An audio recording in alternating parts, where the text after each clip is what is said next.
Through writing, I am able to lift up voices that might not always be heard. I can share stories with new audiences and inspire them to take action. That's the power of writing. Hi, I'm Leena. I'm a college freshman studying political science as well as international studies with a regional focus on the Middle East. I have a passion for advocacy, languages, playing the violin, and writing. I feel like writing allows me to share stories about what I'm passionate about while evoking emotion from my audience. I like to focus on factual and persuasive writing that has a clear call to action to encourage people to act or at least learn more about relevant issues. My family is from Egypt, so a lot of my advocacy efforts are focused on Egypt and the Middle East at large because of the personal connection I feel to the region. I am especially passionate about the refugee crisis because of its large impact on the Middle East. Through Girl Up, I have been able to take on recent events and real hardships through writing and publishing articles. I hope my words not only help people look at things with a different perspective, but care about others in the world. If you want to use your words in writing to inspire action, I've got a few tips that may just help. When it comes to writing, I follow 3 steps. I organize, research, and then write. I always like to take my time to think and organize my ideas. It helps me stay focused while writing. When you are trying to find a cause to advocate and take action for, it's best to start with a topic you are genuinely passionate about. For me, it's the refugee crisis. I encourage you to find an issue that tugs at your heartstrings and to learn more about the problem so that you bring awareness to your cause through your writing. Before you dive in deep, get your thoughts down first.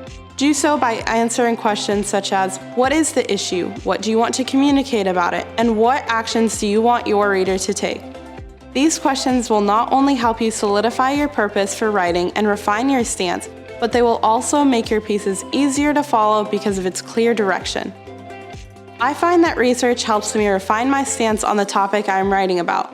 So no matter how much I might already know about a topic, I always do research to get up-to-date information and to learn about various perspectives. You can use your research information and statistics to help people understand why the issue is important. And don't worry if you're new to writing. The most important asset a writer can ever have is passion.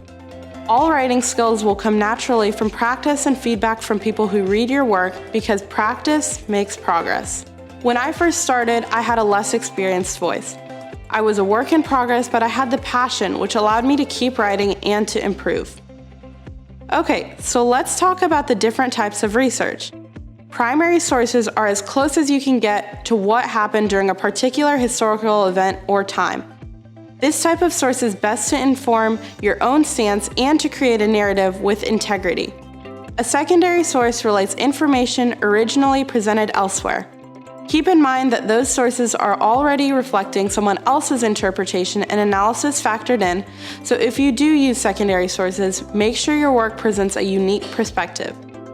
When I research, I save the links in a file on my computer. If there are specific statistics I want to include in my piece, I include it in the document too. That way, I always have my research and findings close by while I'm writing. After research, it's time to pull out a computer or notepad and start writing. Whatever you're writing, a letter to the editor, an op-ed, an editorial, long-form review, article, or other type of nonfiction writing, make sure to be concise and to effectively communicate your point or tell your story. Every piece of writing is not the same. You wouldn't want to write the same way for an op-ed as you would for a research paper. Personally, I find it important to fit the style of writing for whatever organization or media outlet you're writing for. That way, your piece doesn't come off as a departure from what their readers are already used to. Here's a quick tip. Go through past articles to get a sense of the preferred writing style. If you're writing an op-ed, look at the publication's guidelines for style and format on their website. Always think about your audience and write with them in mind.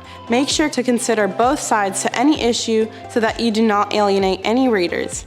It is also important to appeal to the audience's sense of reason and their emotions so that they think differently about an idea or feel compelled to take action against injustice. When I'm writing, I like to create a flowchart, something like this. For each paragraph, I write down my argument, topic sentence, and supporting details. This allows me to ensure that I am communicating my intended message and that I do not repeat myself. When writing about your issue, it is very important to talk about the concrete facts of an issue, such as the statistics, but it is equally important to find a way to connect your audience through an anecdote or personal story of someone impacted by an issue. Stories are truly powerful because they tug on readers' emotions more than numbers ever can. Do not rush your writing. Take your time and get your piece exactly how you like it. When I'm writing and I'm not sure of how something sounds or if I think it can be improved, I just highlight it for the time being. Then I go back to those sections and fix as needed and ask someone to give me a second opinion. Another trick I picked up is that I read my article out loud. I find that my ear helps me catch any mistakes that I might have made along the way. Once you're happy with your writing, ask a trusted friend or professor to review it for you. Then make any changes you see fit. Are you ready to turn your passion into action? Consider publishing your writing online in a local newspaper or with an organization's blog. Girl Up takes blog submissions from girl leaders all over the world. Just remember, it is important to acknowledge both sides of any issue in your piece so you don't alienate any reader. No matter where you live, in the States or even in the Middle East, write about what you're passionate about. Your perspective and opinion matter, and writing is a great way to express it. Write about causes and issues that motivate you, because if they motivate you, your writing might just motivate others to act.